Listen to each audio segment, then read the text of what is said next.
구독과 좋아요는 더 좋은 이야기를 만드는 힘이 됩니다. 그럼 지금부터 이야기를 시작하겠습니다. 옛날 옛적 충청도 진천고을 저작거리에 만석이라는 장돌뱅이가 있었습니다. 부모도 형제도 없이 14 어린 나이부터 등짐을 지고 팔도를 떠돈 사내였지요. 등에 진 보찜 하나가 그의 전 재산이었고 잠자리는 늘 남의 처마 밑이었습니다. 겨울이면 헛간 구석을, 여름이면 정자나무 아래를 집 삼아 지냈습니다. 만석의 부모는 그가 10세 되던 해 돌림병으로 한꺼번에 세상을 떠났습니다. 남은 것이라곤 다 쓰러져가는 초가 한 채뿐이었는데 그마저도 빚쟁이들이 몰려와 헐어가듯 가져갔습니다. 그날 이후 만석은 정처 없이 팔도를 떠돌며 등짐장수로 살아왔습니다. 누구는 그런 그를 딱하게 여겼고 누구는 그런 그를 무시했지만 만석은 그 어느 쪽에도 크게 마음 쓰지 않았습니다. 어린 시절 어머니가 늘 하시던 말씀이 있었습니다. 사람한테 잘해서 손해볼 일은 없느니라. 만석은 그 말 하나만은 가슴에 새기고 살았습니다. 비록 손에 쥔 것은 늘 빈약했지만 마음만은 누구보다 넉넉하게 살고 싶었던 것입니다. 이래 만에 진천장이 다시 서던 날이었습니다. 만석은 새벽부터 보찜을 지고 장터 어귀에 자리를 잡았습니다. 바늘에 실패, 무명천 몇 필, 소금 한 되가 그가 가진 물목의 전부였습니다. 남들은 좌판 하나라도 번듯하게 차렸지만 만석은 멍석 한 장이 좌판을 대신했습니다. 그래도 만석은 개의치 않았습니다. 멍석 위에 물목을 가지런히 늘어놓고는 지나가는 사람마다 웃는 낯으로 인사를 건넸습니다. 이보게, 이 무명천 한 필에 얼마인가? 늙수그레한 안악이 물었습니다. 30립만 주십시오. 만석이 대답했습니다. 안악은 눈을 흘기며 값을 깎았습니다. 20립에 주게. 자네도 딱해 보여 사주는 거 아닌가? 만석은 별 망설임 없이 고개를 끄덕였습니다. 그럼 20립만 주십시오. 옆에서 지켜보던 다른 장돌뱅이가 혀를 찼습니다. 저러니 늘 손해만 본다는 것이었지요. 그러나 만석은 개의치 않았습니다. 값을 후하게 부르면 그런가 보다 하고 내주었고 애누리를 해달라면 웃으며 깎아주었습니다. 그러니 하루 장사를 마치고 나면 손에 남는 게 거의 없었습니다. 다른 장돌뱅이들은 저녁이면 술 추렴을 하며 오늘 얼마를 벌었네 자랑을 늘어놓았지만 만석은 그 자리에 낄 돈도 낄 마음도 없었습니다. 그저 멀찍이서 웃음소리를 들으며 보찜을 정리할 뿐이었습니다. 점심나절에는 소금장수 하나가 다가와 실패 한 줌을 통째로 집어갔습니다. 이거 몇 개나 되나? 어차피 세기도 귀찮으니 5입만 받게. 20개는 좋기 넘는 실패였습니다. 그래도 만석은 웃으며 손을 내밀었습니다. 예, 5입이면 됐습니다. 그 모습을 본 늙은 박물장수가 답답하다는 듯 한마디 던졌습니다. 이보게, 그리 물러터져서야 언제 돈을 모으겠나? 자네처럼 장사하다간 평생 등짐만 지다 죽어. 만석은 그저 헤헤 웃을 뿐이었습니다. 죽기밖에 더 하겠습니까? 그래도 오늘 하루 굶는 사람 하나는 덜었으니 됐지요. 해질 무렵에는 어린아이 하나가 소금 한 줌을 훔치려다 들켰습니다. 옆에 있던 상인들이 눈을 부라리며 아이의 등짝을 후려치려 하자 만석이 먼저 나서서 아이를 감쌌습니다. 애가 배가 고파 그런 걸 어쩌겠습니까? 소금 한 줌이 뭐 대수라고. 만석은 그렇게 말하며 아이 손에 소금을 아예 한 줌 더 쥐어보냈습니다. 아이는 놀란 눈으로 만석을 올려다보더니 이내 꾸벅 인사를 하고 인파 속으로 사라졌습니다. 상인들은 혀를 차며 흩어졌습니다. 다들 저래서야 언제 사람 구실을 하겠냐는 눈치였지만 만석은 그 시선에도 아랑곳하지 않았습니다. 그런데도 만석은 남을 원망할 줄 몰랐습니다. 내 살림이 가난한 거지 사람 인심까지 가난할 필요야 있겠습니까? 그것이 만석의 입버릇이었습니다. 해가 뉘엿뉘엿 저물 때까지 만석의 물목은 반도 팔리지 않았습니다. 그래도 그는 보찜을 다시 짊어지고 콧노래를 흥얼거렸습니다. 손에 쥔 돈이 몇 립 되지 않았지만 오늘 하루도 굶지 않고 넘겼다는 사실 하나로 그는 좋겠습니다. 남들 눈에는 어리석어 보일지 몰라도 만석에게는 그것이 그가 아는 유일한 살아가는 방식이었습니다. 장이 파할 무렵 만석은 주막에 들러 국밥 한 그릇을 시켰습니다. 하루치 벌이 중 몇 잎을 헐어야 했지만 뜨끈한 국물 한 술이면 그것으로 좋겠습니다. 자리에 앉아 숟가락을 드는데 옆자리에서 백발 노인이 슬쩍 말을 붙였습니다. 여보게, 젊은이. 오늘 장사는 어땠는가? 늘 그렇지요. 남는 게 없습니다. 만석이 멋쩍게 웃으며 대답했습니다. 자네는 그게 미천이 없어 그런다고 생각하는가? 노인이 수염을 쓸며 물었습니다. 그야 당연하지요. 곳간에 쌓아둘 돈이 있어야 장사도 크게 하는 법 아니겠습니까? 노인은 고개를 저었습니다. 그러고는 국밥 한 술을 뜨더니 천천히 입을 열었습니다. 틀렸네. 미천은 곳간에 있는 게 아니라 사람을 알아보는 눈에 있는 법이지. 만석은 눈을 끔뻑였습니다. 사람을 알아보는 눈이라니 그게 무슨 말씀이십니까? 살다 보면 알게 되네. 값을 매길 수 없는 것을 알아보는 자가 결국 큰 것을 얻는다네. 저는 그런 큰 뜻은 모르겠고 그저 오늘 내일 배골치 않으면 그만입니다. 만석이 솔직하게 답했습니다. 노인은 껄껄 웃었습니다. 지금은 그 말이 맞겠지. 허나 언젠가 눈앞에 아주 귀한 것이 놓일 날이 올 걸세. 그때 자네가 그것을 알아보느냐 못 알아보느냐 거기서 자네 팔자가 갈릴 걸세. 귀한 것이라니요. 저 같은 놈 눈앞에 그런 게 놓일 리가 있겠습니까? 만석이 손사래를 쳤습니다. 두고 보게. 사람 일이란 게 원래 그렇게 아무도 모르게 찾아오는 법이니. 노인은 그렇게 말하고는 더 이상 덧붙이지 않았습니다. 어르신은 미신데 이런 말씀을 하십니까? 만석이 물었습니다. 그저 지나가는 늙은이일세. 한때는 나도 자네처럼 빈손으로 떠돌았지. 노인의 눈빛이 잠시 아득해졌습니다. 허나 딱 한 번 값을 매길 수 없는 것을 알아본 덕에 여기까지 왔다네. 만석은 그 말에 잠시 귀가 솔깃했지만 이내 피식 웃고 말았습니다. 늙은이의 예시하기려니 싶었던 것입니다. 만석은 그 말을 귓등으로 흘려들었습니다. 배부른 소리로만 들렸던 까닭입니다. 당장 곳간에 쌀 한 톨 없는 처지에 사람 보는 눈이 무슨 소용이란 말인가 속으로 그리 생각했을 뿐이었습니다. 노인은 별다른 대꾸 없이 웃기만 하더니 국밥값을 손수 치르고는 자리를 털고 일어나 총총히 사라졌습니다. 만석은 사라지는 노인의 뒷모습을 잠시 바라보다가 이내 다시 숟가락을 들었습니다. 그날 밤 만석은 처마 밑에 보찜을 베고 누웠습니다. 하늘에는 별이 총총했지만 뱃속은 여전히 허전했습니다. 언제쯤 이 떠돌이 생활을 벗어나 제 발로 선 장사꾼이 될 수 있을까요? 따뜻한 아랫목 하나, 그리고 밥 한 그릇 나눌 사람 하나. 만석이 바라는 것은 그것이 전부였습니다. 큰 부자가 되고 싶은 욕심 같은 것은 애초에 없었습니다. 그저 남에게 손가락질받지 않고 누구 하나 굶기지 않고 살면 그만이었습니다. 그는 그런 생각을 하며 잠이 들었습니다. 노인의 말은 이미 머릿속에서 지워진 뒤였습니다. 그때는 그 한마디가 훗날 자신의 인생을 통째로 바꿔놓을 줄 만석은 꿈에도 알지 못했습니다. 그렇게 계절이 몇 번 바뀌었습니다. 봄에는 진천에서, 여름에는 청주에서, 가을에는 다시 발길 닿는 대로 저작거리를 떠돌았습니다. 만석의 보찜 속 물목은 조금씩 바뀌었지만 손에 쥔 돈은 언제나 그대로였습니다. 사람들은 여전히 그를 물러터진 장돌뱅이라 불렀고 만석은 여전히 웃으며 그 말을 흘려들었습니다. 그 무렵 만석에게는 길동무가 하나 있었습니다. 같은 처지로 팔도를 떠돌던 늙은 장돌뱅이 억새였습니다. 억새는 만석을 볼 때마다 혀부터 찼습니다. 이 사람아, 자네처럼 물러서야 언제 장가라도 가겠나? 셈이라도 좀 야무지게 해보게. 셈이야 억새 어른만 하겠습니까? 저는 그저 발품이나 팔지요. 만석이 웃으며 받아넘겼습니다.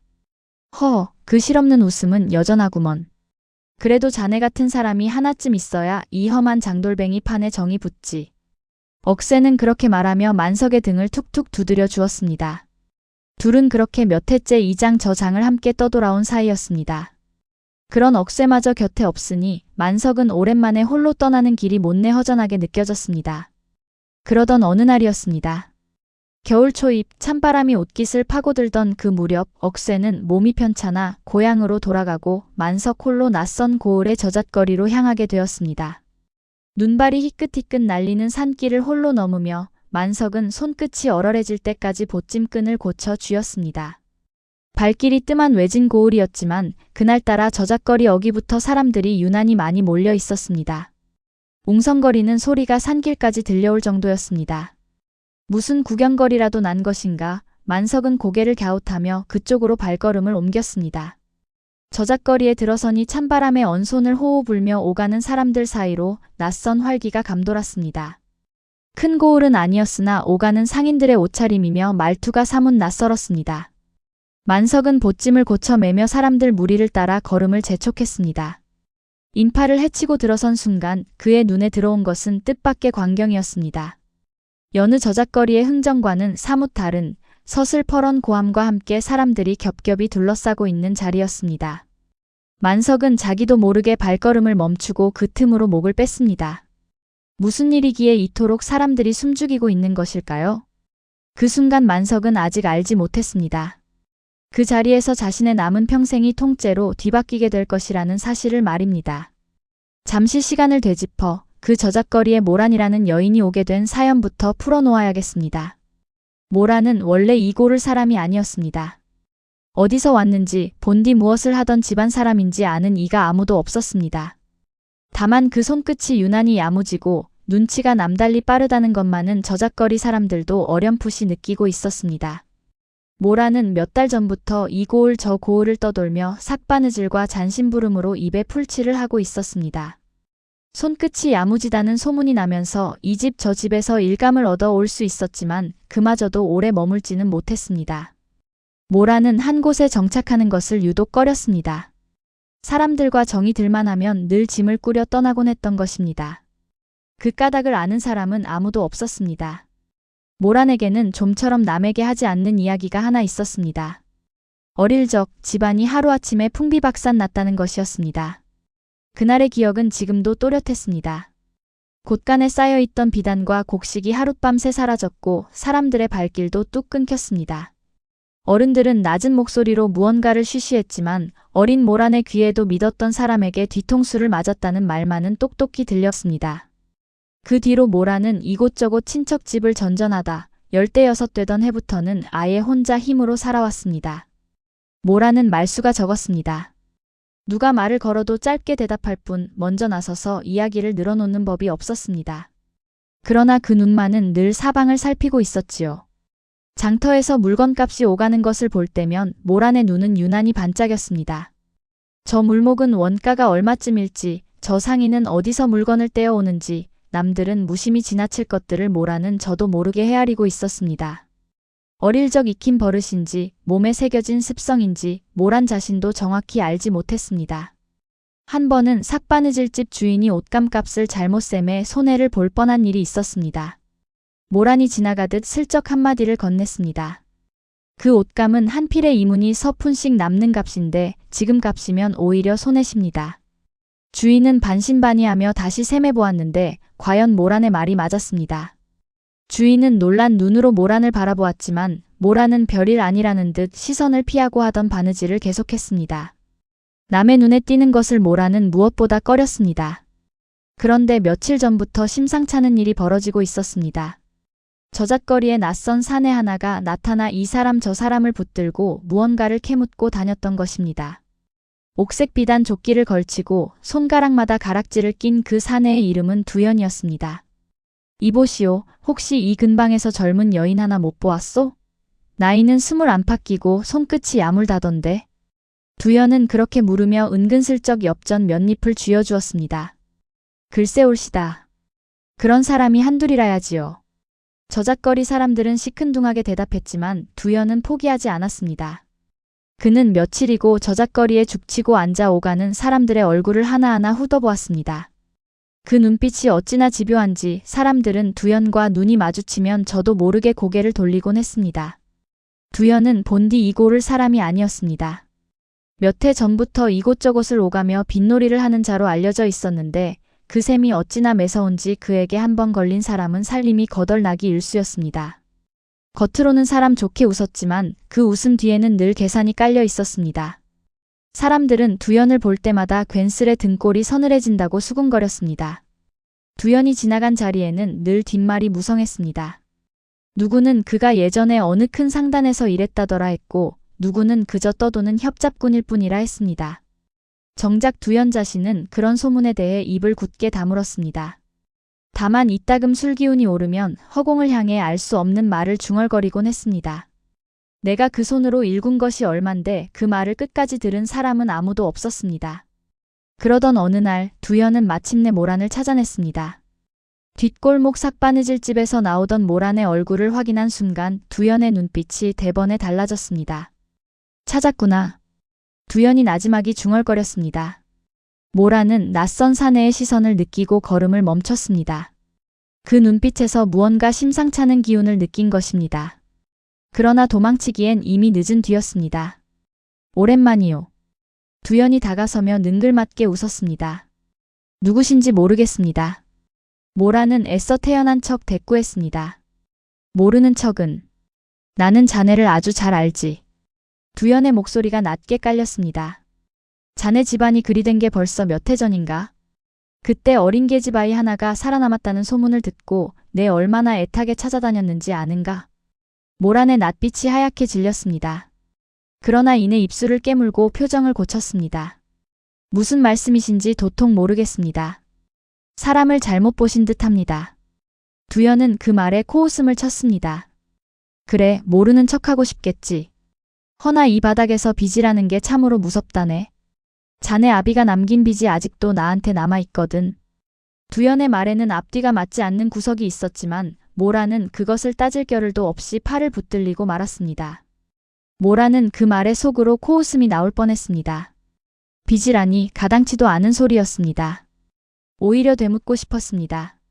누가 누구에게 빚을 졌단 말인가? 그 말이 목구멍까지 차올랐지만 모라는 끝내 삼켰습니다. 지금 이 자리에서 섣불리 정체를 드러냈다가는 무슨 일이 벌어질지 알 수 없었던 까닭입니다. 두연이라는 자가 예사롭지 않다는 것쯤은 모란도 진작 눈치채고 있었습니다. 이거 놓으십시오. 모란이 몸부림쳤지만 두연의 소나기는 억셌습니다. 지나가던 사람들이 힐끔거렸으나 누구 하나 선뜻 나서지 않았습니다. 두연 같은 자에게 잘못 엮였다가는 무슨 봉변을 당할지 모른다는 것을 저잣거리 사람들은 이미 잘 알고 있었던 것입니다. 그렇게 모라는 꼬박 사흘을 두연에게 붙들려 끌려다녔습니다. 밧줄에 손목이 쓸려 붉은 자국이 남도록 묶인 채 이 고을에서 저 고을로 옮겨 다녔습니다. 밤이면 다 쓰러져가는 헛간에 갇혀 지새웠고 낮이면 다시 끌려 나와 걸어야 했습니다. 물 한 모금 얻어 마시는 것도 두연의 눈치를 봐야 했습니다. 곱게 팔려갈 생각이나 하시오. 값이나 잘 받으면 그나마 다행인 줄 아시오. 두연은 그렇게 을러대며 모란을 다그쳤습니다. 모란은 이를 악물고 버텼지만 몸도 마음도 이미 지칠 대로 지쳐 있었습니다. 그래도 눈물 한 방울 보이지 않으려 했습니다. 이런 자 앞에서 약한 모습을 보이는 것이야말로 가장 큰 패배라는 것을 모란은 오랜 세월 몸으로 익혀 알고 있었습니다. 두연은 모란을 볼모 삼아 어딘가에 팔아넘길 셈이었습니다. 값을 후하게 쳐줄 곳을 물색하던 두연은 마침내 발길이 뜸한 외진 고을의 저잣거리에 이르렀습니다. 이런 외진 곳일수록 되레 값을 후하게 쳐주는 법이라는 것이 두연의 계산이었습니다. 단량이다. 단량에 안 팔리면 인연은 오늘 밤 강물에 쳐넣는다. 두연은 사람들 앞에 모란을 세워두고 그렇게 외쳤습니다. 구경꾼들이 웅성거리며 몰려들었지만 누구도 선뜻 나서지 않았습니다. 저잣거리 사람들은 저마다 한마디씩 보탰습니다. 쯧쯧 딱하기도 하지. 그러게 누가 나서서 도와주기라도 하면 좋으련만. 그러나 정작 나서는 이는 없었습니다. 다들 자기 앞가림하기도 바쁜 세상이었습니다. 모라는 고개를 숙인 채 그 소란을 견디고 있었습니다. 두려움보다 앞선 것은 오히려 서늘한 체념이었습니다. 지난 몇 해간 이런 위기를 몇 번이나 넘겨왔던가 모라는 속으로 그렇게 되뇌었습니다. 그러나 이번만은 정말로 빠져나갈 구멍이 보이지 않았습니다. 모란의 옷섭 안쪽에는 작은 옥패 반쪽이 늘 숨겨져 있었습니다. 어릴 적 집안이 무너지던 그날 정신없이 도망치던 와중에도 손에서 놓지 않았던 유일한 물건이었습니다. 무슨 문양이 새겨져 있는지도 이제는 희미해졌지만 모라는 위기의 순간마다 저도 모르게 그 옥패를 옷섭 위로 꼭 눌러 쥐곤 했습니다. 지금도 마찬가지였습니다. 두연의 손아귀에 붙들린 채로 모라는 가슴께의 옥패를 가만히 매만졌습니다. 그것은 모란에게 남은 유일한 뿔이었습니다. 그런데 그 순간 인파를 헤치고 낯선 사내 하나가 앞으로 나섰습니다. 등짐을 진 허름한 차림의 젊은 장돌뱅이였습니다.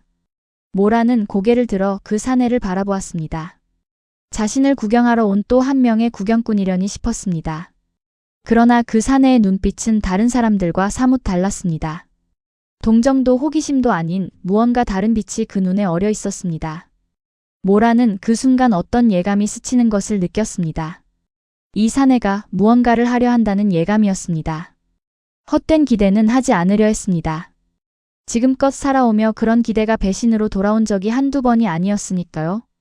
그러나 이상하게도 그 순간만큼은 옥패를 쥔 손에 힘이 스르르 풀리고 있었습니다.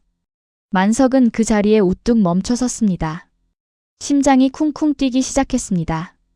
저 여인을 그냥 두고 지나쳐야 하는가, 아니면 나서야 하는가? 짧은 순간이었지만 만석의 머릿속은 복잡하게 엉켰습니다. 나서봐야 자신에게 무슨 힘이 있단 말인가? 가진 것이라곤 보찜 하나가 전부인 처지에 남의 일에 끼어들었다가 괜한 화나 입지 않을까? 그런 생각들이 순식간에 스치고 지나갔습니다. 그러나 여인의 눈빛을 본 순간 만석의 발이 먼저 움직였습니다. 두려움도 체념도 아닌 끝까지 무너지지 않으려는 눈빛이었습니다. 그 눈빛을 보고도 그냥 지나친다면 평생 마음 한구석이 편치 않을 것 같았습니다. 만석은 인파를 헤치고 앞으로 나섰습니다. 사람들의 시선이 일제히 그에게 쏠렸습니다. 등짐을 진 초라한 행색의 젊은이가 무슨 볼일이 있어 이 자리에 끼어드는가, 다들 그런 눈치였습니다. 그러나 만석의 눈은 오직 한 곳 밧줄에 손목이 쓸린 여인에게만 가 있었습니다. 이보시오. 값이 얼마라 하셨소? 만석이 두연을 향해 물었습니다. 두연은 대뜸 나타난 낯선 사내를 위아래로 훑어보더니 피식 웃었습니다. 단냥이요. 자네처럼 보찜이나 지고 다니는 이가 그런 돈이 있겠소? 있으니 물었소이다. 만석의 목소리는 낮았지만 흔들림이 없었습니다. 구경꾼들이 술렁였습니다. 저 사람이 무슨 돈이 있다고? 괜한 소리 말고 물러서게. 여기저기서 만류하는 소리가 터져나왔습니다. 그러나 만석은 이미 보찜을 풀어헤치고 있었습니다. 만석은 그 자리에서 지닌 것을 하나하나 꺼내놓기 시작했습니다. 무명천 몇 필, 며칠간 팔아모은 엽전 꾸러미, 그리고 품속 깊이 감춰두었던 마지막 은자 한 입까지. 모두 합쳐도 단량이 될까 말까 한 액수였습니다. 만석은 그것을 두연 앞에 남김없이 내밀었습니다. 이게 내가 가진 전부요. 부족하면 이 보찜이라도 마저 가져가시오. 만석이 말했습니다. 두연은 눈을 가늘게 뜨고 그 돈을 세어보았습니다. 한 입, 두 입, 세다 보니 과연 단량에 가까운 액수였습니다. 두연의 입가에 뜻밖이라는 웃음이 스쳤습니다. 이거 참 재미있는 사람일세. 처음 보는 계집을 위해 전 재산을 내놓다니. 두연이 비웃듯 말했습니다. 사람 목숨이 걸린 일 아니오. 돈이야 다시 벌면 그만이지만 목숨은 그리 되지 않소. 만석이 담담히 대꾸했습니다. 그 말에 구경꾼들 사이에서 낮은 탄성이 흘러나왔습니다. 누군가는 혀를 찾고 누군가는 고개를 끄덕였습니다. 그러나 정작 만석의 마음속은 그리 담담하지만은 않았습니다. 이 돈이 없으면 당장 오늘 밤 묵을 곳도 내일 먹을 끼니도 기약할 수 없다는 것을 그도 잘 알고 있었습니다. 그런데도 발이 먼저 움직였고 손이 먼저 보찜을 풀었습니다. 왜 그랬는지 만석 자신도 뚜렷이 설명할 수가 없었습니다. 이보게, 자네 제정신인가? 옆에 있던 낯익은 장돌뱅이 하나가 만석의 소매를 잡아 끌었습니다. 그 돈이면 자네가 몇 달을 벌어야 모을 돈이야. 저 여인이 자네와 무슨 상관이라고 이러나? 상관이야 없지요. 허나 그냥 지나칠 수가 없어서 그럽니다. 만석이 씁쓸하게 웃으며 답했습니다. 그 물러 터진 성정은 여전하구먼. 이러다 정말 빈털터리로 나앉겠어. 장돌뱅이는 답답한 듯 가슴을 쳤지만 더는 말리지 못했습니다. 만석의 눈빛이 이미 다른 어느 때보다 단단해져 있었던 까닭입니다. 만석의 머릿속에 문득 며칠 전 주막에서 만난 노인의 말이 스쳐 지나갔습니다. 값을 매길 수 없는 것을 알아보는 자가 결국 큰 것을 얻는다네. 그때는 흘려들었던 그 말이 지금 이 순간만큼은 이상하게도 선명하게 되살아났습니다. 이 여인이 값을 매길 수 없는 무엇인지 만석은 아직 알지 못했습니다. 그러나 그 눈빛만은 결코 지나칠 수 없는 무엇이라는 것을 그는 온몸으로 느끼고 있었습니다. 두연은 돈을 다 세고 나서야 만족스러운 듯 고개를 끄덕였습니다.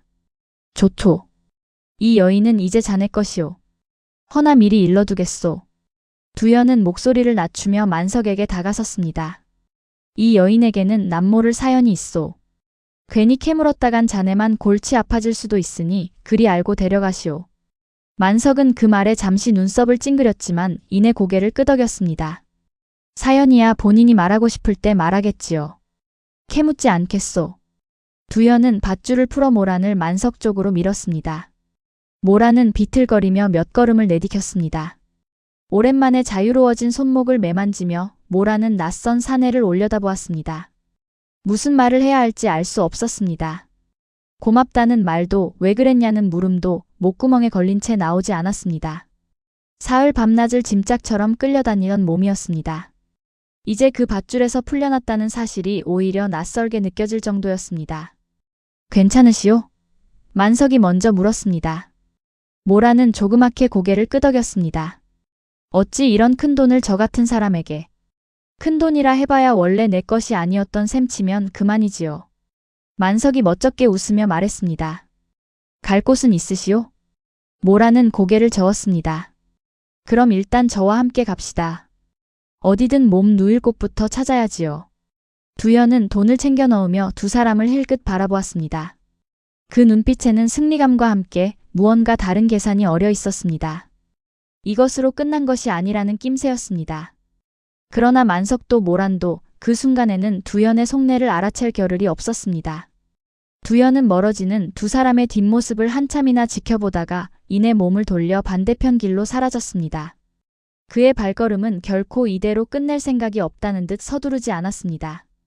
구경꾼들이 하나둘 흩어지는 사이 만석은 빈 보찜을 다시 짊어졌습니다. 며칠 팔아모은 재물도 마지막 은자 한 입도 이제 그의 손에는 남아있지 않았습니다. 그러나 이상하게도 마음만은 가벼웠습니다. 지금까지 살아오며 이토록 홀가분한 빈털터리는 처음이었습니다. 무언가 잃은 것이 아니라 오히려 무언가를 얻은 듯한 이상한 기분이었습니다. 자, 갑시다. 만석이 앞장서 걸음을 옮겼습니다. 모란은 잠시 망설이다가 이내 그 뒤를 따라 걷기 시작했습니다. 두 사람은 말없이 걸었습니다. 저잣거리를 벗어나 한참을 걸어도 모란은 좀처럼 입을 열지 않았습니다. 만석도 굳이 캐묻지 않고 그저 발맞추어 걸을 뿐이었습니다. 해가 완전히 저물 무렵 두 사람은 작은 주막에 이르렀습니다. 그러나 만석의 수중에는 이제 국밥 한 그릇 시킬 돈조차 남아있지 않았습니다. 미안하오. 오늘은 끼니도 대접하지 못하겠구려. 만석이 머쓱하게 뒤통수를 긁적였습니다. 모란은 고개를 저었습니다. 괜찮습니다. 이미 제 목숨값을 대신 치러주셨는데 무얼 더 바라겠습니까? 목숨값이라니 그리 무겁게 생각지 마시오. 그저 지나칠 수 없었을 뿐이니. 만석이 손사래를 쳤습니다. 주막 주인이 딱한 사정을 눈치채고 남은 누룽지 한 그릇을 슬쩍 내주었습니다. 두 사람은 처마 밑에 나란히 앉아 그 누룽지를 나누어 먹었습니다. 며칠 만에 처음으로 배를 채운 모란의 눈시울이 붉어졌습니다. 어째서 저를 구하셨습니까? 저는 난군어른께 아무것도 해드린 것이 없는데. 모란이 조심스레 물었습니다. 만석은 잠시 생각하다가 답했습니다. 이유랄 게 있겠소. 그저 사람이 사람을 못 본 척할 수 없었을 뿐이지요. 앞으로 갈 곳 없으면 저와 함께 다니십시다. 넉넉하진 않아도 밥은 나눠 먹을 수 있을 것이오. 모란은 그 말에 한참을 말없이 앉아있다가 이윽고 작게 고개를 끄덕였습니다. 그것이 두 사람이 부부의 연을 맺게 되는 첫걸음이었습니다. 두 사람의 그림자가 저물어가는 저잣거리 위로 나란히 길게 늘어졌습니다. 그것이 만석과 모란 두 사람의 기나긴 인연이 시작된 순간이었습니다. 만석과 모란은 진천고을 어귀 다 쓰러져가는 빈집 한 채를 얻어 살림을 차렸습니다. 지붕에는 구멍이 숭숭 뚫려 있었고 벽도 반쯤 무너져 있었지만 그래도 비바람은 겨우 피할 수 있었고 두 사람에게는 그마저도 더없이 소중한 보금자리였습니다. 세간이라고는 냄비 하나, 이불 한 채가 전부였지만 만석은 밤낮으로 흙벽을 손보고 지붕을 얽어 조금씩 사람 사는 집 꼴을 만들어갔습니다. 모란도 마당 한 구석에 남새를 심고 물을 주며 처음으로 내 집이라 부를 수 있는 곳을 가꾸기 시작했습니다. 첫날 밤 만석은 마당 한 구석에서 무언가를 열심히 깎고 있었습니다. 모란이 다가가 물었습니다. 무얼 그리 만드십니까? 별거 아니오. 그저 만석이 멋쩍게 웃으며 손을 내밀었습니다. 손바닥 위에는 작은 나무 비녀 하나가 놓여 있었습니다. 투박하니 다듬은 솜씨는 서툴렀지만 정성만은 고스란히 느껴졌습니다. 혼인 예물 하나 제대로 못해주는 처지가 못내 마음에 걸려서 말이오. 이거라도 받아주시겠소? 모란은 그 나무 비녀를 한참 들여다보았습니다. 화려한 금비녀도 값진 옥비녀도 아니었지만 모란의 눈에는 그 어느 폐물보다 귀하게 보였습니다. 모란은 말없이 그것을 받아들고 조심스레 머리에 꽂았습니다. 고맙습니다. 모란의 목소리가 가늘게 떨렸습니다. 오랜만에 흘리는 눈물이었습니다. 만석은 그런 모란을 가만히 바라보다가 손을 뻗어 눈가를 슬며시 닦아주었습니다. 두 사람 사이에 흐르던 서먹함이 그 밤 처음으로 눈 녹듯 풀어졌습니다. 밤하늘의 별빛 아래 두 사람은 한참을 그렇게 마주 앉아 있었습니다. 누구도 먼저 자리를 뜨려 하지 않았습니다. 그날 이후 두 사람은 조금씩 서로에게 곁을 내주기 시작했습니다. 만석이 장에 나가면 모란은 삿바느질로 살림을 보탰고 저녁이면 두 사람은 처마 밑에 나란히 앉아 하루 있었던 일을 도란도란 나누었습니다. 모란은 여전히 자신의 지난 이야기는 꺼내지 않았지만 만석도 굳이 캐묻지 않았습니다.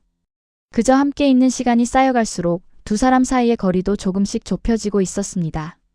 그러던 어느 날 만석이 장에 다녀와 낙담한 얼굴로 앉았습니다. 오늘도 미치고 팔았소? 모란이 물었습니다. 그렇소. 무명천을 떼어올 때 값을 잘못 쳐서 팔아봐야 본전도 못 건졌구려. 만석이 한숨을 쉬었습니다. 모란은 잠시 망설이다가 조심스레 입을 열었습니다. 다음번엔 무명천을 뗄 때 필의 폭이 아니라 실의 굵기부터 살펴보십시오. 실이 굵고 성긴 것은 아무리 폭이 넓어도 값을 후하게 쳐줄 필요가 없습니다. 만석은 눈을 크게 떴습니다. 그런 걸 어찌 아시오? 그저 어깨너머로 들은 것이 있어서요. 모란은 얼버무리며 시선을 피했습니다. 그 눈빛에 잠시 스치는 그늘을 만석은 놓치지 않았지만 굳이 묻지는 않았습니다. 이튿날 만석은 모란이 일러준 대로 실의 굵기부터 살폈습니다. 과연 상인이 내놓은 무명천 중 몇 필은 실이 성끌어가 서치가 떨어지는 것들이었습니다. 만석은 그것을 가려내고 값을 깎아 흥정했습니다. 이보게, 자네가 언제부터 이리 셈이 밝아졌나? 단골 상인이 놀란 얼굴로 물었습니다. 허, 저도 이제 조금씩 배워가는 중입니다. 만석이 웃으며 대답했습니다. 그날 만석은 난생 처음으로 물목을 남기고 이문까지 챙겨 집으로 돌아왔습니다. 그런 일이 몇 차례 반복되자 만석은 장에 나가기 전이면 을의 모란에게 한마디씩 묻는 버릇이 생겼습니다. 모란도 처음에 조심스러움을 조금씩 내려놓고 더 구체적인 것들을 일러주기 시작했습니다. 어느 날은 물목을 어디서 떼어와야 이문이 남는지, 어느 날은 어느 고을장이 언제 서는지, 계절 따라 어떤 물목이 잘 팔리는지 모란의 조언은 갈수록 세세해졌습니다. 만석은 그런 모란이 그저 신통방통하기만 했습니다. 어디서 이런 지혜를 배웠는지 궁금했지만 캐묻는 대신 그저 고맙게 여기기로 했습니다. 살림은 눈에 띄게 나아지기 시작했습니다. 처음으로 쌀독에 쌀이 떨어지지 않는 날들이 이어졌고 만석의 얼굴에도 여유로운 웃음이 늘어갔습니다. 한 번은 이런 일도 있었습니다. 옆 고을 장에서 소금 장수 하나가 만석에게 다가와 은근히 속임수를 부리려 했습니다. 이보게, 이 소금이 상질이니 한 되에 10리푼 받아야 하네. 그러니 자네도 이 값에 떼어가게. 만석이 미심쩍어 하면서도 값을 치르려는데 뒤에서 조용히 따라온 모란이 소매를 잡아 끌었습니다. 저작거린 아들이가 처음인 그녀였지만 그 눈빛만은 벌써 노련한 상인 못지않았습니다. 저 소금은 습기를 먹어 벌써 굳어가고 있습니다. 상질이라면 저리 뭉쳐있을 리가 없지요. 모란이 나지막이 귀띔했습니다. 만석은 다시 살펴보고서야 그 말이 맞다는 것을 알았습니다. 이보시오. 이 소금은 이미 눅눅해진 것 아니요? 이런 값을 받으려 하다니. 만석이 정색하며 따지자 소금 장수는 뜨끔한 얼굴로 슬그머니 값을 낮췄습니다. 집으로 돌아오는 길 만석이 물었습니다. 당신 눈은 정말 남다르구려. 대체 어디서 그런 걸 익힌 것이요? 모란은 잠시 걸음을 멈추고 하늘을 올려다보았습니다.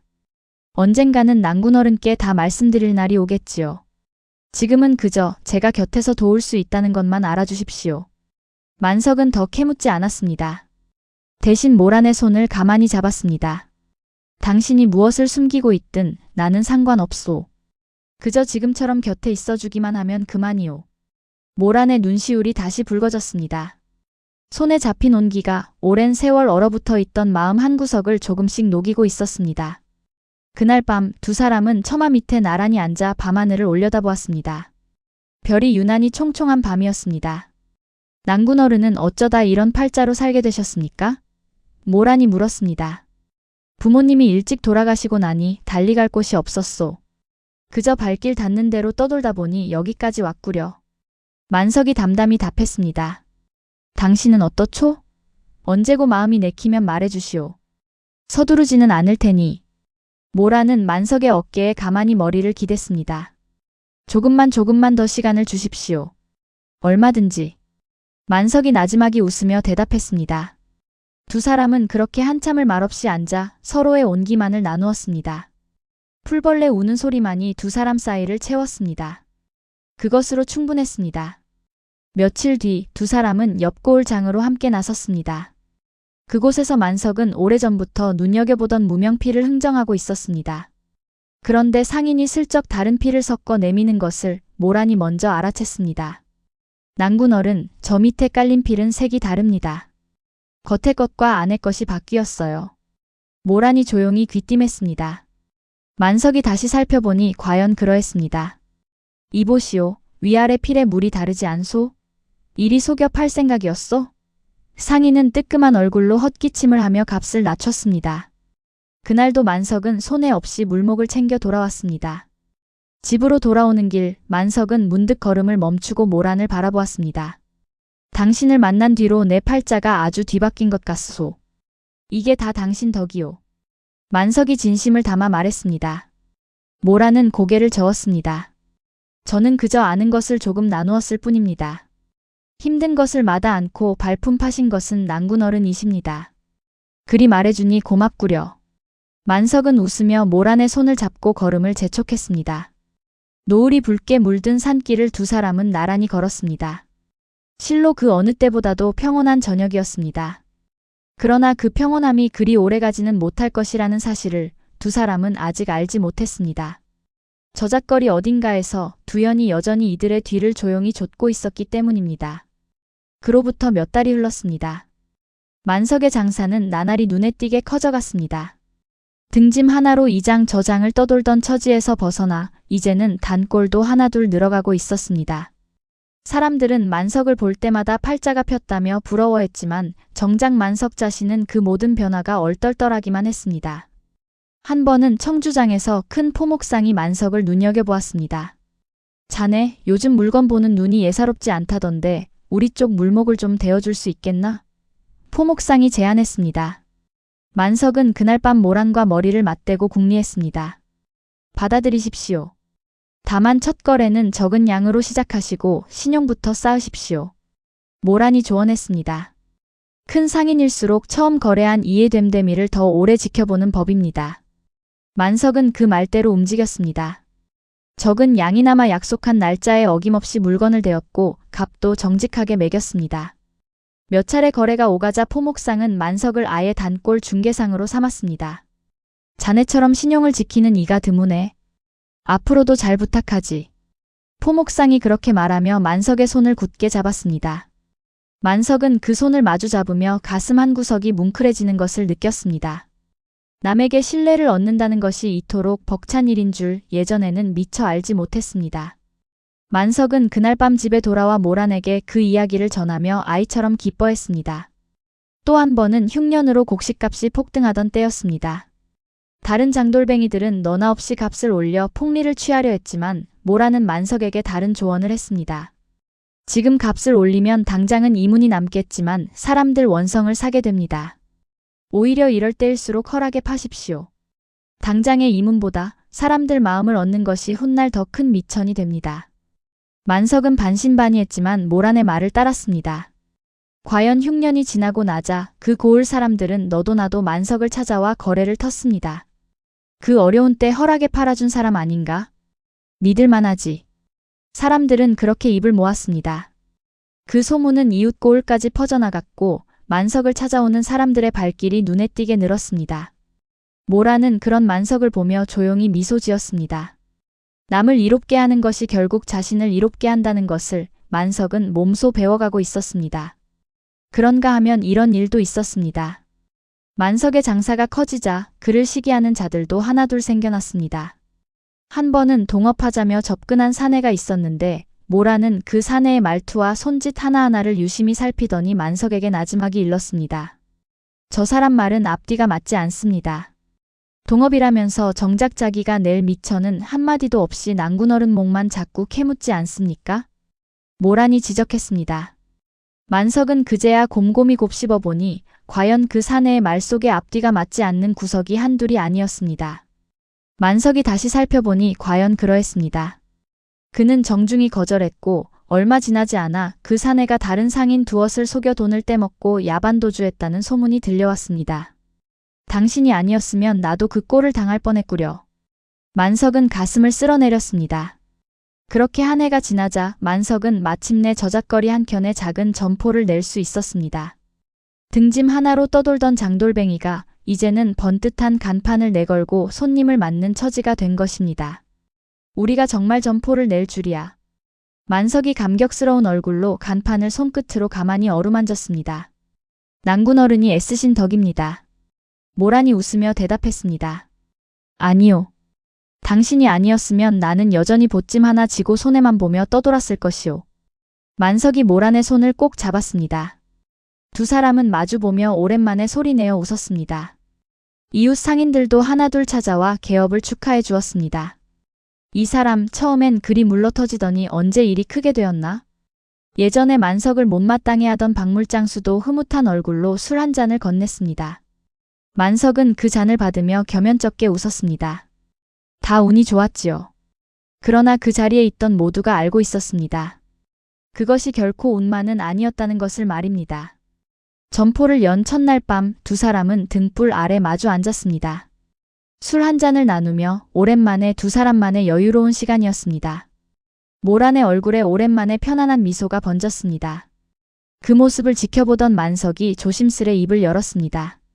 이제는 말해줄 수 있겠소? 당신이 지금껏 감춰온 이야기 말이오. 모란은 잔을 내려놓고 한참을 말이 없었습니다. 이윽고 낮은 목소리로 입을 열었습니다. 저는 본디 이 나라에서 손꼽히던 상단, 천상단 단주의 딸이었습니다. 그 한마디를 뱉기까지 모란은 오랜 세월 얼마나 많은 밤을 망설여왔는지 몰랐습니다. 만석의 눈이 커졌습니다. 모란은 눈물을 삼키며 이야기를 이어갔습니다. 7해 전 아버지가 가장 믿고 아끼던 집사가 상단의 재물을 몽땅 빼돌리고 배신했습니다. 그날 이후 상단은 하루아침에 무너졌고 저는 뿔뿔이 흩어진 채 이곳저곳을 떠돌며 살아왔습니다. 제가 샘에 밟고 물목을 보는 눈이 남다른 것도 다 그때 상단에서 어깨너머로 익힌 것들 때문입니다. 만석은 한참을 아무 말도 하지 못했습니다. 머릿속으로 그동안의 일들이 하나하나 스쳐 지나갔습니다. 모란의 남다른 눈썰미도 좀처럼 곁을 주지 않던 조심스러움도 이제야 모든 것이 이해가 되었습니다.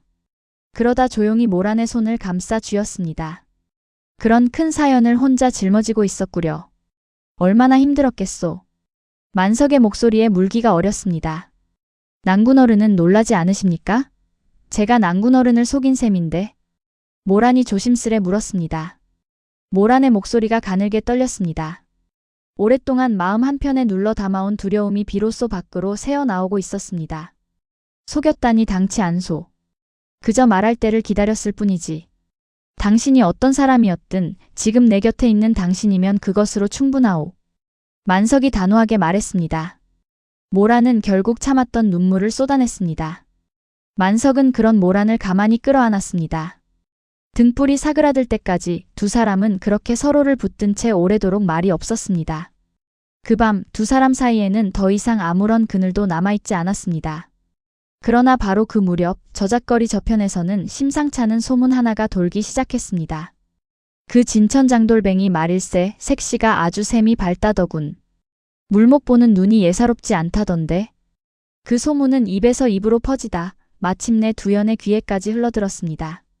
셈이 밝은 여인이라 두연은 술잔을 매만지며 눈을 가늘게 떴습니다.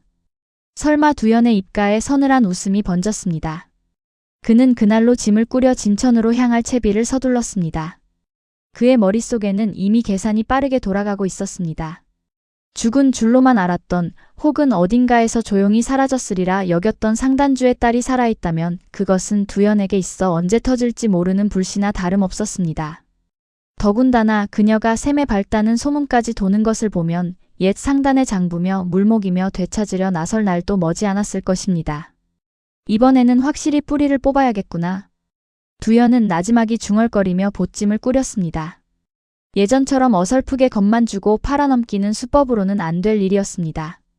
이번에는 발본색원 아예 씨를 말릴 작정이었습니다. 만석과 모란이 점포 앞에서 나란히 웃고 있던 바로 그 시각 두현은 이미 진천을 향해 걸음을 옮기고 있었습니다. 두 사람이 손에 넣은 이 평온한 나날이 얼마 남지 않았다는 것을 그들만 모르고 있었습니다. 두현은 진천에 도착하자마자 곧바로 움직이지 않았습니다. 대신 며칠간 저잣거리에 몸을 숨기고 만석의 점포를 멀찍이서 지켜보았습니다. 언제 문을 열고 닫는지, 어느 상인들과 거래하는지, 모란이 언제 집을 나서고 언제 돌아오는지 두현은 그 모든 것을 낱낱이 살폈습니다. 옛 상단을 무너뜨릴 때도 그러했듯 두현은 서두르는 법이 없었습니다. 상대의 약점을 완전히 파악하기 전까지는 절대 먼저 움직이지 않는 것이 그의 방식이었습니다. 며칠을 살핀 끝에 두현은 만석의 장사가 몇몇 큰 거래처에 크게 의존하고 있다는 것을 알아냈습니다.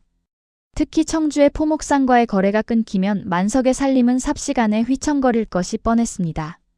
두현의 입가에 서늘한 미소가 번졌습니다. 제법 자리를 잡았구나. 두현은 점포 간판을 바라보며 입꼬리를 비틀었습니다. 허나 쌓아 올린 것이 클수록 무너뜨릴 때 그 소리도 큰 법이지. 두현은 먼저 만석의 가장 큰 거래처인 청주 포목상을 찾아갔습니다. 그럴싸한 옷차림으로 점잖게 인사를 건넨 두현은 넌지시 말을 흘리기 시작했습니다. 그 진천 상인 말씀입니다만 혹 그 색시 신원은 제대로 알아보고 거래하시는 겁니까?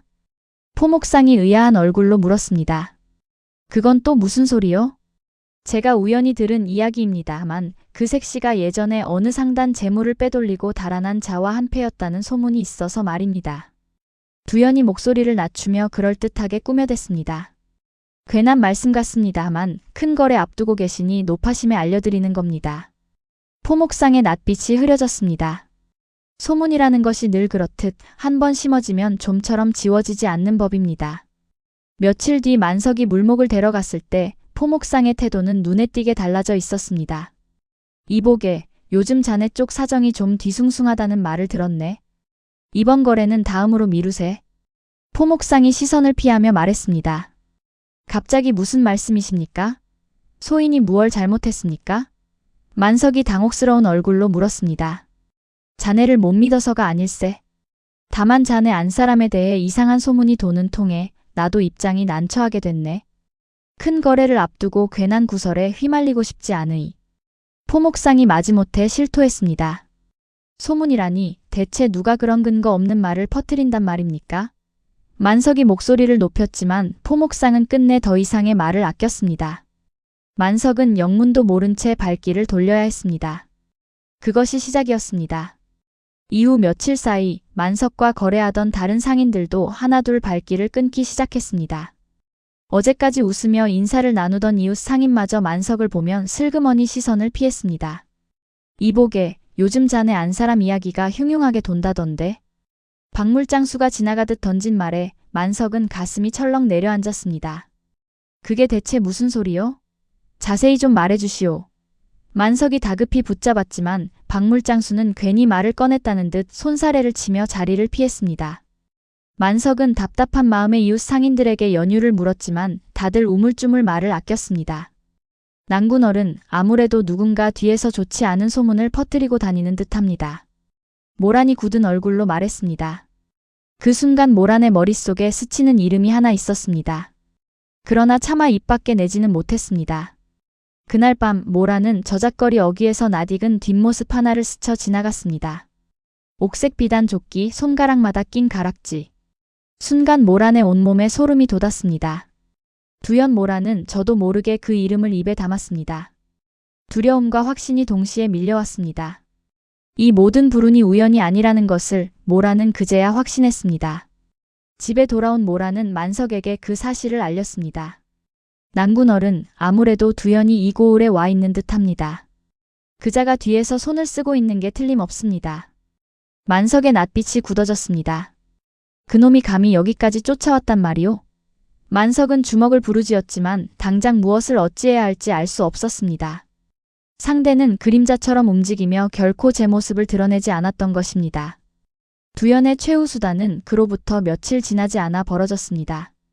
두연은 관아를 찾아가 예전의 안면을 터둔 아전 하나에게 은자를 슬쩍 쥐어주며 거짓 고변을 넣었습니다. 저 진천 상인의 집에 숨어 지내는 여인이 실은 몇 해 전 상단 재물을 훔쳐 달아난 도적의 핏줄이 올시다. 필시 어딘가에 훔친 재물을 숨겨두었을 것입니다. 두연이 태연하게 거짓을 고했습니다. 이튿날 관아의 포졸들이 들이닥쳤습니다. 만석의 점포는 삽시간에 아수라장이 되었습니다. 여인을 포박하라. 이 집의 물목도 모조리 조사한다. 포졸 우두머리가 소리쳤습니다. 대체 무슨 근거로 이러시는 겁니까? 만석이 앞을 가로막으며 항변했습니다. 고변이 들어왔다. 죄가 없다면 관아에서 밝히면 될 일 순순히 따르는 것이 신상에 이로울 것이다. 포졸이 냉랭하게 말했습니다. 모라는 저항하지 않았습니다. 이런 순간이 언젠가 올 것을 어렴풋이 예감하고 있었던 것처럼 담담히 두 손을 내밀었습니다.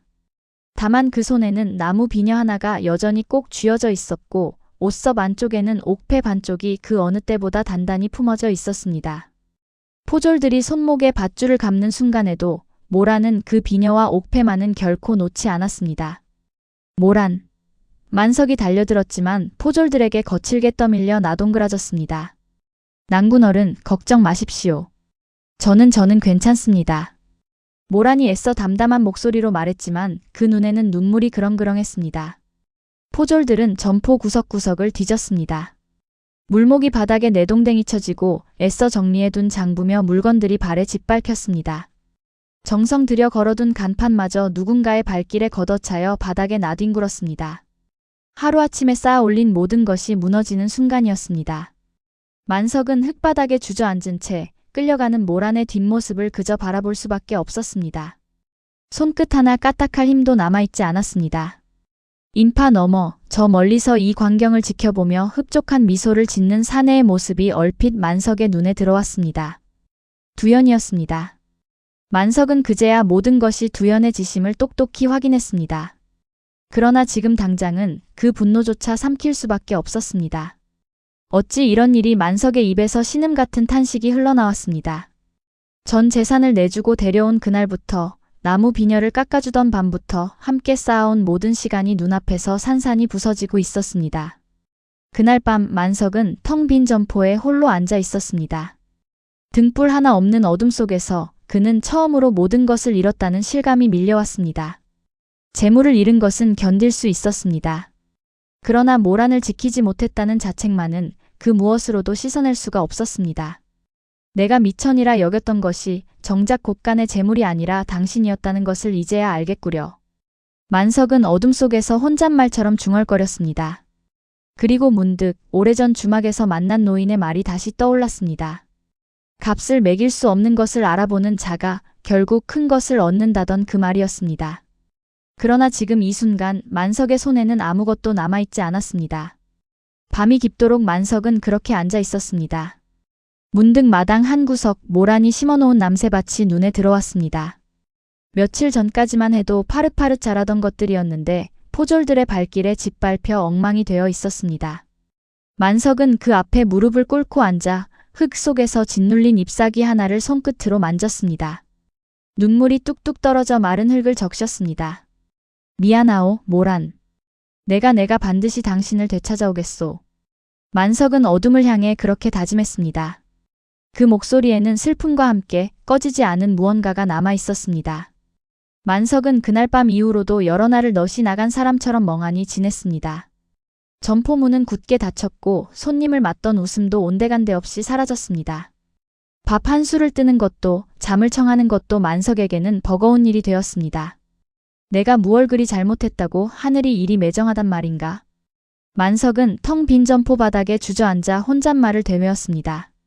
전 재산을 내주고 모란을 구했던 그날부터 나무 비녀를 깎아 건네던 밤부터 함께 쌓아온 모든 시간이 물거품처럼 흩어진 것만 같았습니다. 이웃들도 안타까운 마음에 이런저런 위로를 건넸지만 만석의 귀에는 아무 말도 들어오지 않았습니다. 이보게, 그래도 산 사람은 살아야지. 박물장수가 어깨를 두드려 주었지만 만석은 힘없이 고개만 끄덕일 뿐이었습니다.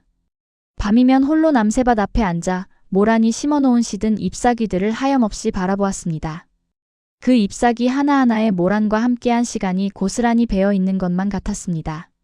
그렇게 며칠이 지난 어느 밤 낯선 발소리가 점포 앞에 멈춰 섰습니다. 백발이 성성한 노인 하나가 조심스레 문을 두드렸습니다. 실례하오만 여기가 만석이라는 상인의 점포가 맞소이? 노인이 물었습니다. 그렇습니다만 니신지요? 만석이 힘없이 되물었습니다. 나는 예전에 천상단에서 회계를 맡아보던 늙은 하인이오. 모란 아씨의 소식을 듣고 이리 찾아왔소이다. 노인이 품속에서 낡은 보퉁이 하나를 꺼내 놓았습니다. 만석의 눈이 커졌습니다. 모란을 아신단 말씀이십니까? 그렇소. 상단이 무너지던 그날 나는 이것 하나만은 지켜야겠다는 생각으로 몰래 빼돌려 숨겨두었소. 노인이 보퉁이를 풀자 낡은 장부 몇 권이 모습을 드러냈습니다. 이 안에 두연이 재물을 빼돌린 증거가 낱낱이 적혀 있소. 그자가 어디에 무엇을 숨겼는지, 언제 무엇을 빼돌렸는지 모두 이 안에 있소이다. 만석은 떨리는 두 손으로 장부를 조심스레 받아들었습니다. 만석은 그 장부를 조심스레 어루만지며 물었습니다. 어르신 어찌하여 이제야 저를 찾아오셨습니까? 진작 나서고 싶었으나 두연의 눈이 두려워 숨어 지낼 수밖에 없었소. 허나 아씨가 다시 붙잡혔다는 소식을 듣고는 더는 가만히 있을 수가 없었소이다. 노인의 눈에 회한이 어렸습니다. 내 상전을 지키지 못한 죄 이제라도 갚아야 하지 않겠소. 만석은 장부를 가슴에 품은 채 한참을 말이 없었습니다.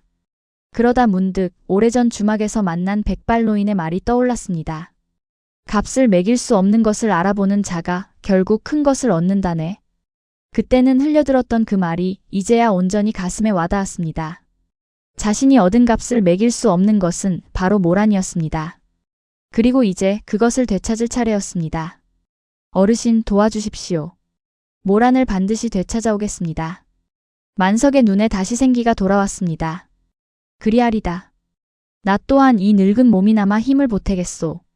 노인이 고개를 끄덕였습니다. 이튿날부터 만석은 발벗고 나섰습니다. 가장 먼저 찾아간 곳은 청주의 포목상이었습니다. 이보시오, 지난번 소문은 모두 거짓이었습니다. 여기 증좌가 있습니다. 만석이 장부를 펼쳐 보이며 그간의 사정을 낱낱이 설명했습니다. 포목상은 장부를 훑어보더니 낯빛이 굳어졌습니다. 이럴 수가 내가 그런 자의 말만 믿고 자네를 의심했다니. 면목이 없네. 포목상이 고개를 숙였습니다. 내 힘 닿는 대로 돕겠네. 관아에도 함께 가주지. 그렇게 하나둘 예전에 만석을 믿어주었던 상인들이 다시 그의 곁에 모여들었습니다. 만석과 노인 그리고 뜻을 함께한 상인들은 저마다 결연한 얼굴로 장부를 들고 관아로 향했습니다. 마침 그날은 두연이 관아에 불려가 그간의 고변에 대한 문초를 받는 자리였습니다. 두연은 여전히 태연한 얼굴로 자신의 결백을 주장하고 있었습니다. 소인은 그저 죄지은 자를 관아에 알린 죄밖에 없습니다. 어찌 이리 억울한 누명을 씌우십니까? 두연이 능청스레 항변했습니다. 바로 그때 만석이 문을 열고 들어섰습니다. 누명이라니 참으로 뻔뻔하구려. 만석이 장부를 들어보이며 외쳤습니다. 여기 그대가 7년 전 천상단의 재물을 빼돌린 증좌가 낱낱이 적혀 있소. 관아 마당에 모여있던 사람들의 시선이 일제히 두연에게 쏠렸습니다. 두연의 낯빛이 처음으로 하얗게 질렸습니다. 그것이 무슨 소리요? 나는 모르는 일이오. 모르는 일이라니. 이 장부의 필체를 보시오. 그대가 직접 적은 것이 아니오? 만석이 장부를 관원 앞에 펼쳐놓았습니다. 늙은 하인이 앞으로 나서 증언을 보탰습니다. 소인이 똑똑히 보았습니다. 이자가 상단주 어른의 신임을 배신하고 재물을 빼돌려 상단을 무너뜨렸습니다.